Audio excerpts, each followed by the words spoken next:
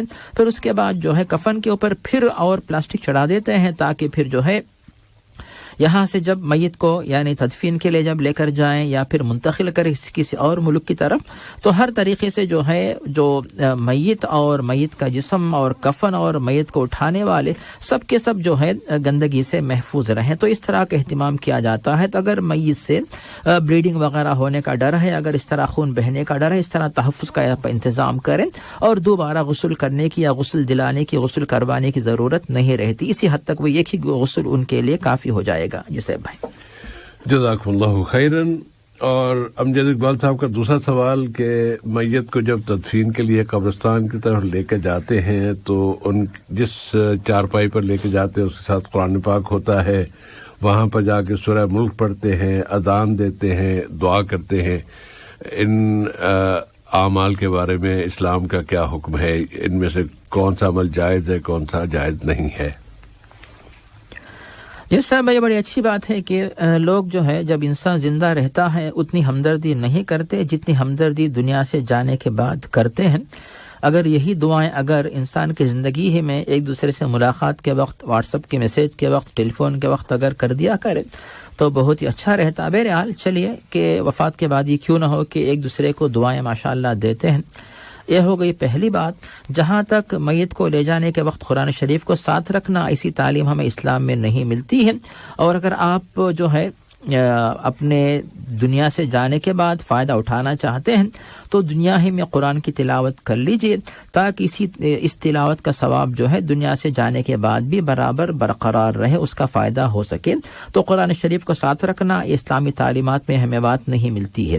اور دوسری بات، جہاں تک میت کے پاس جا کر قرآن کی تلاوت کرنا، یہ تعلیم بھی ہمیں پیارے نبی کی طرف سے نہیں ملتی ہے، چاہے وہ تدفین کے وقت ہو، تدفین کے بعد ہو، پھر زیارت کے وقت ہو۔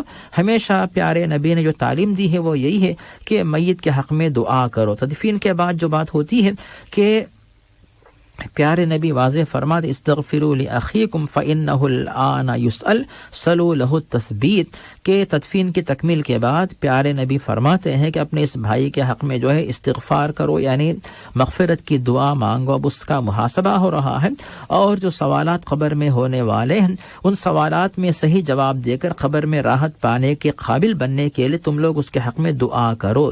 تو دعا کا ذکر تو ہمیں ملتا ہے، لیکن قرآن کی تلاوت جو کچھ اس نے کیا ہو زندگی میں اس کا ثواب تو ملے گا۔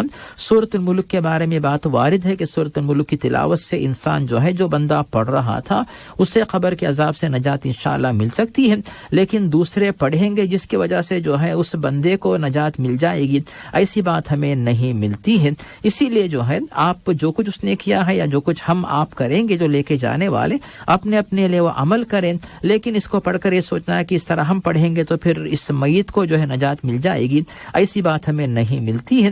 ایسا کام آپ نہ کریں، اس کے بجائے جیسے ہم نے کہا کہ قرآن کی تلاوت کے بعد ہم یعنی قبرستان میں قرآن کی تلاوت سے علماء نے منع کیا ہے، اور کبھی بھی آپ اپنے گھر پر قرآن کی تلاوت کر کے اللہ سے دعا مانگے اپنے لیے، اپنے والدین، اپنے بال بچوں کے ساتھ ساتھ جس مرحوم کو آپ جو ہے فائدہ پہنچانا چاہتے ہیں ان کے حق میں یہ نہ کہے کہ اس کا ثواب ان کو پہنچا رہا ہوں، بلکہ ان کے حق میں بھی جو ہے مغفرت کی دعا کرے، قبر کے عذاب سے بچنے کے لیے دعا کرے، کیونکہ قرآن کی تلاوت بھی ایک نیک عمل ہے، نیک عمل کے بعد دعا جلد قبول ہوتی ہے، تو اس معنی میں جو ہے تلاوت کے بعد دعا کر کے آپ ان کو بھی فائدہ پہنچا سکتے ہیں۔ تو اس طرح سے بھائی یعنی میت کا حق ادا ہو سکتا ہے انشاءاللہ تعالی۔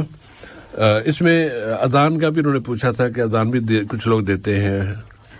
جس سے بھائی تو اس طرح اذان کا معاملہ بھی اسلامی تعلیمات میں نہیں ہے، کبھی ہم نہیں دیکھتے کہ پیارے نبی کے دور میں اس طرح جو ہے تدفین کے بعد جو ہے تدفین کے وقت اذان کا معاملہ ہوا ہو، تو یہ کام بھی شریعت سے ثابت نہیں، یہ کام بھی نہ کرے، جو چیز ثابت اسی حد تک آپ کریں تاکہ ثواب ملے، لیکن ایسا کام کریں گے جو شریعت سے ثابت نہیں تو اس کی وجہ سے ثواب ہونے کے بجائے گناہ ہونے کا اندیشہ رہتا ہے۔ تو اذان کا کوئی معاملہ بالکل اس موقع پر نہیں رہتا، بلکہ اس میت کے حق میں دعا کریں، اور دوسری جتنی میتیں ہیں ان کے حق میں دعا کریں، اس کے بعد اپنے گھروں کو واپس جائیں، ان کے حق میں برابر دعا جاری رکھیں۔ جسے بھائی جزاکم اللہ خیرن۔ اور سامعین ابھی اس وقت بھی آپ دعا کر سکتے ہیں، رب اغفر وارحم واعف عنا وعن موتانا وموت المسلمین، اے اللہ تو ہماری مغفرت فرما دے، ہم پر رحم فرما دے اور ہمیں معاف فرما دے، اور ہمارے تمام دنیا سے جانے والوں کو اور تمام مسلمان فوت ہو جانے والے جتنے افراد ہیں ان سب کی مغفرت فرما دے۔ اس طرح کی دعائیں چھوٹے چھوٹے جملوں میں بھی اگر آپ اٹھتے بیٹھتے کرتے ہیں تو انشاءاللہ ان کو اجر ملے گا، ان کے درجات بلند ہوں گے، ان کے اللہ تعالیٰ بخشش فرمائے گا، ان کے اگر کوئی خدا نخواستہ کسی عذاب کی شکار ہے تو عذاب کی شدت میں کمی بھی اللہ تعالیٰ لے آتا ہے دعا مانگنے سے، تو دعا مانگنی چاہیے دوسروں کے لیے۔ اور اللہم اغفر للمؤمنین والمؤمنات، یہ بھی بہت آسان دعا ہے، اس بھی مانگ لیں۔ اصغر خان صاحب کا سوال، کمرے میں بیڈ ڈبل بیڈ کا انہوں نے ذکر کیا تھا، لیکن ڈبل بیڈ اس طرح کے اوپر نیچے ہے، ایک اوپر ایک نیچے، یہ نیچے والے بستر پر ہیں اور ایک صاحب اوپر والے بستر پر لیٹے ہیں، بیٹھے ہیں یا سو رہے ہیں، کیا نیچے والے بیڈ پر قرآن پاک پڑھ سکتے ہیں یا نہیں؟ یہ سب ہے، بے شک قرآن مجید کا احترام و تعظیم مسلمانوں کے لیے بلکہ سب کے لیے لازمی ہے۔ اب دوسری بات یہاں پہ یہ ہے کہ اگر کوئی بندہ اوپر جو ہے اوپر کے حصے میں ہو، نیچے آپ لیٹے ہوں یا بیٹھے ہوں، قرآن کی تلاوت کرنا چاہیں تو جب وہ صاحب بیٹھ کے اوپر نہ ہو تب آپ تلاوت کریں، کوئی حرج نہیں ہے، لیکن جب وہ صاحب رہتے ہیں تو پھر وہ اوپر ہیں، آپ نیچے ہیں، خاص طور پہ ان کے پیر بھی قرآن سے اوپر رہتے ہیں، تو ہمیں اس بات پہ اطمینان نہیں ہے کہ آپ اس وقت تلاوت نہ کریں، قرآن مجید کی تعظیم کا خیال رکھیں۔ اور دوسری بات یہ ہے اگر آپ قرآن کی تلاوت کرنا ہی چاہتے ہو، یعنی نیچے رہ کر بھی وہ صاحب اوپر رہنے کے باوجود آپ قرآن شریف کے بجائے جو ہے آپ آپ موبائل فون سے بھی تلاوت کر سکتے ہیں، کیونکہ موبائل فون اور قرآن میں علماء نے فرق رکھا ہے کہ موبائل فون کے ذریعے آپ تلاوت کریں، اور اگر قرآن سے ہی کرنا چاہیں تو تب جو اس وقت کریں جبکہ وہ صاحب اوپر کے بیڈ پہ نہ ہو، تو اس بات پہ ہمیں اطمینان ہوتا ہے. جی سیب بھائی. جزاک اللہ خیر. اور اس سے بھی زیادہ اگر آپ جتنی صورتیں آپ کو زبانی یاد ہے اگر آپ وہ پڑھ لیتے ہیں تو پھر تو اس میں تو مسئلہ ہی کچھ نہیں ہے. جی سر، اور بہتر رہے گا. نہ موبائل کی طرف سے نہ عام مصحف، کسی بھی اعتبار سے، ہر اعتبار سے قرآن کا احترام وہ جاری رہے گا. باذن اللہ تعالیٰ. اللہ تعالیٰ قبول فرمائے، ہمت دے. اصغر خان صاحب کا دوسرا سوال کہ ڈیوٹی میں نماز مسجد میں پڑھوں یا دکان پر ہی پڑھ لوں، سیل مین ہے اور مالک کی طرف سے کوئی پابندی نہیں ہے لیکن مسجد جائے اس کا نقصان تو ہوگا، ذرا انہیں بھی اس کا خیال رکھنا ہے، تو کیا کریں؟ یہ صاحب ہے، بے شک موصوف خود مانتے ہیں کہ مسجد میں جا کر نماز پڑھنے سے نماز با جماعت کا ثواب ملتا ہے، ثواب میں اضافہ ہوتا ہے، تو اسی کو ترجیح دے. خاص طور پر جو ہے دکان کا جو مالک ہے اور جو اونر ہے یا کفیل جو بھی ہے ان کی طرف سے ممانعت نہیں ہے تو پھر آپ جا کر ثواب زیادہ حاصل کریں. اور جو موصوف سوچتے ہیں کہ جو کسٹمر اس وقت آتے ہیں تو پھر جو نقصان ہونے کا اندیشہ ہے، نہ کہ نقصان ہوگا، جو آپ مسجد میں جا کر نماز پڑھنے سے اور جو مالک ہے وہ اجازت دینے سے انشاءاللہ برکت اور زیادہ ہوگی. اس کے بارے میں آپ مت فکر کیجئے، انشاءاللہ اللہ تعالیٰ اور برکت سے نوازے گا، کیونکہ آپ اللہ تعالیٰ کے لیے اس تجارت کے بجائے نماز کو، جماعت کو ترجیح دے رہے، گویا کہ اللہ کی محبت کو آپ ترجیح دے رہے ہیں، تو اللہ تعالیٰ اس کا معاوضہ برابر آپ کے دکان کے مالک کو، آپ کو اس تجارت میں ضرور اللہ تعالیٰ برکت سے نوازے گا انشاءاللہ تعالیٰ برکت دے گی. اور ایک تجویز یہ بھی ہے اگر آپ اس پہ عمل کر لیں تو شاید زیادہ بہتر ہو. آپ جائیں مسجد میں جماعت کے وقت جائیں، جماعت سے فرض پڑھ لیں اور پھر واپس آئیے دکان میں. جو سنتیں ہیں نا وہ دکان میں پڑھیں. پہلی نماز فرض نماز سے پہلے کی سنتیں دکان میں پڑھ لیں، پھر مسجد میں جا کے فرض ادا کر لیں، اس کے بعد کی سنتیں وہ مسجد میں زیادہ دیر نہ لگائے تاکہ جلدی آ جائے، اور باقی نماز جو ہے وہ دکان میں آ کے پڑھنے، اس میں زیادہ اجر ملے گا آپ کو انشاءاللہ. اور اس طرح پروگرام نور اسلام کا آج کا حلقہ اپنے اختتام کو پہنچتا ہے. گفتگو کا ارادہ تھا لیکن وقت بالکل ختم ہو گیا، تو اگلی ملاقات تک کے لیے اب محترم مولانا عبدالباسط العمری اور سیف الرحمان کو اجازت دیجیے. دعاؤں کا سلسلہ جاری رکھیے گا. اللہ تعالیٰ ہمیں بہت زیادہ دعائیں مانگنے، خاص طور پہ مظلوموں کے لیے دعا مانگنے کا ہمیں کبھی نہیں بھولنا چاہیے. اللہ تعالیٰ ہمیں ہماری ساری دعائیں قبول فرمائے. والسلام علیکم ورحمۃ اللہ وبرکاتہ. وصلی اللہ علی نبینا محمد وعلی آلہ وصحبہ وبارک وسلم.